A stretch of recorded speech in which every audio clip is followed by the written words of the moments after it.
আরজি করের তরুণী চিকিৎসককে খুন ও নির্যাতনের ঘটনায় সিবিআই দফায় দফায় জিজ্ঞাসাবাদ করছে সন্দীপ ঘোষকে। 16ই আগস্ট থেকে 30শে আগস্ট টানা 15 দিন তাকে জেরা করা হয়।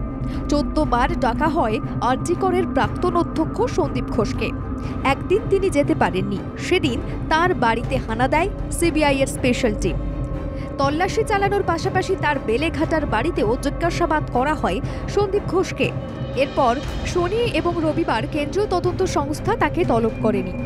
তবে সোমবার ফের সন্দীপ ঘোষকে ডেকে পাঠায় তদন্তকারী আধিকারিকরা। সেই মতো সিজিওতে হাজিরা দেন হাসপাতালের এক সময়ের মাথা। সিবিআই এর তরফে জানা গিয়েছে সন্দীপ ঘোষের পলিগ্রাফ টেস্টে বেশ কিছু নতুন তথ্য উঠে এসেছে, যার সঙ্গে আগের বয়ানের সঙ্গতি নেই। তাই আসল সত্যি জানতে সন্দীপ ঘোষকে সোমবার ম্যারাথন জেরার মুখে বসানো হয়। উল্লেখ্য, চিকিৎসক খুনের পরই কেন্দ্রীয় তদন্তকারী সংস্থার আতশ কাঁচের নিচে রয়েছেন সন্দীপ ঘোষ।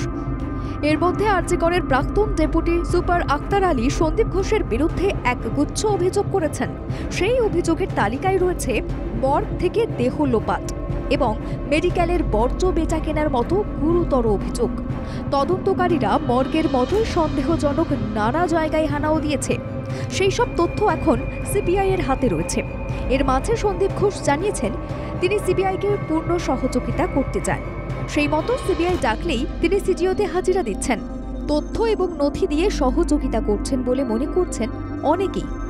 এর মধ্যে সুপ্রিম কোর্টে এই আরজি করের তরুণী চিকিৎসকের খুন এবং নির্যাতনের ঘটনায় শতপ্রণোদিত মামলা চলছে। 5ই সেপ্টেম্বর এই বিষয়ে সিবিআইকে রিপোর্ট পেশ করতে হবে। তদন্তের অগ্রগতি কতদূর হলো, কোনো সূত্রের সন্ধান মিলল কিনা, সবটাই তদন্ত সংস্থা সুপ্রিম কোর্টের গোচরে আনতে চায়।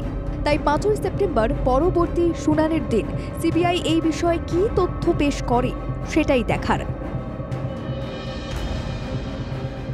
ব্যুরো রিপোর্ট, বাংলা জাগো।